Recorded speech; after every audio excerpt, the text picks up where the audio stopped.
Nama saya Salwa Amina Ali dari kelas Biologi C dengan NIM 2106021100063. Di sini saya akan memaparkan jawaban yang sudah saya peroleh untuk memenuhi tugas UAS dari mata kuliah Sejarah Peradaban Islam. Number 1, explain how the main foundation that the Prophet laid down in building Islamic civilization.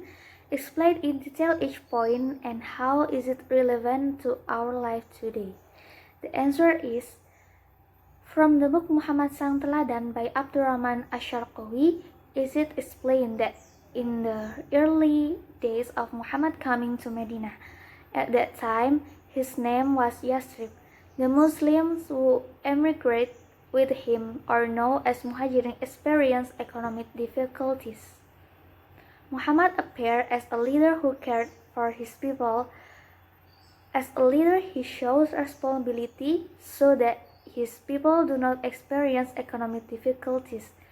While in Medina, Muhammad's main priority was to cultivate love among the people of Medina.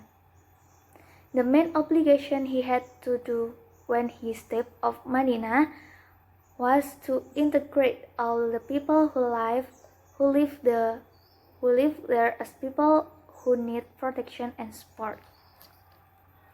And then the point as how relevant in our life is for A, theological foundation. When Muhammad arrived in Medina, the first thing he did was build a mosque.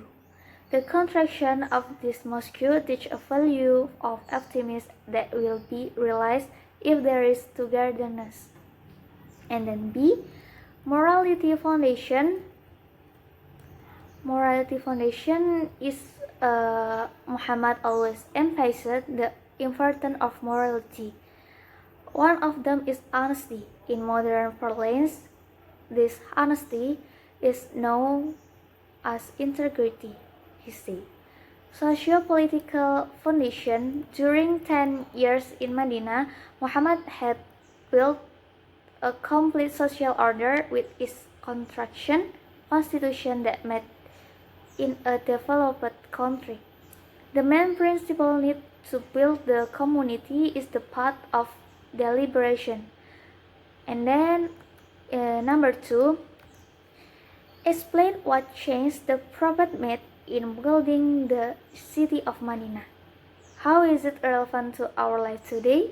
And then the answer is make the mosque the center of all activities, and then build brotherhood among fellow Muslim or ukhuwah Islamiyah, and then build the brotherhood with people of other religions, ukhuwah insaniyah.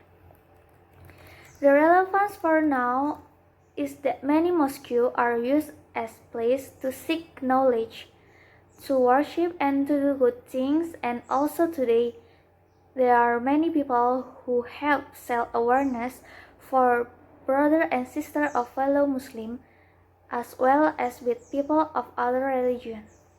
And then we start from number 3. What is the Medina Charter? Explain the most important contents of Medina Charter. What was behind the emergence of the Medina Charter and how relevant the Medina Charter is in the context of human life today. The answer is the Medina Charter is document complete by the Prophet Muhammad, which is a formal agreement between himself and all the tribes and important people in Yathrib, later named Medina, in 622 Masehi. The content of Medina Charter is freedom of religion for the people Medina, peace, where every citizen is obligated to create national security and oppose wrongdoers who do damage. The existence of Medina Charter began with the Prophet meeting with 6 people from Khazraj tribe, Yasrib in Aqabah, Mina, who visit Mecca to complete the pilgrimage. The Then the six people embraced Islam and acknowledged that there is no God but Allah, and Muhammad is Allah's apostle. And then the Madinah Charter has become an excellent resource for building a nation state. On the one hand, ensuring diversity among citizens, but also on the other hand, guaranteeing religious freedom and state in Article 29, Paragraph 2 on 1945 Constitution. Number 4.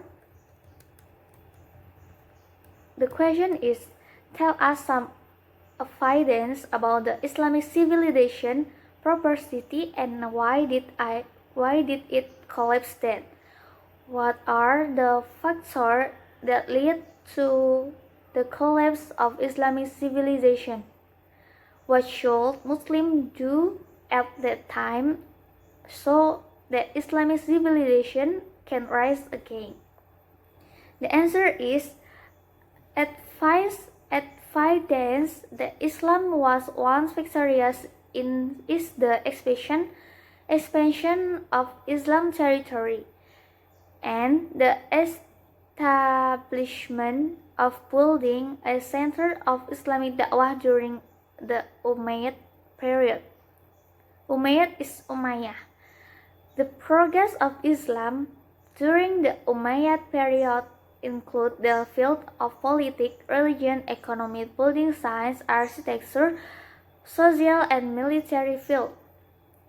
Some the reasons for the decline of Islam are ignored: poor knowledge, laziness, weak spirit and sacrifice, and loss of work ethic, dynamism, self-confidence and courage. And then the way to start the growth of Islam is to improve abilities in any field so that they become expert in their respective field, maintain harmony and unity among Muslims, become a people who are reliable in all matters so that they become a good leader in every component, maintain harmony with other people. And then number 5, what lesson can you take from the history of Islamic civilization? What attitude should we take to overcome the differences of opinion in the history of Islam civilization? The answer is the benefit of Islam history culture for education in madrasas are so that students can sort and choose which aspect of history need to be developed and which are not. Take a good lesson from a ummah and leave things that are not good, and so that students are able to think chronologically and have knowledge of the past that can be used to understand and explain development, change in sociality and socio-cultural diversity of Islam in the future.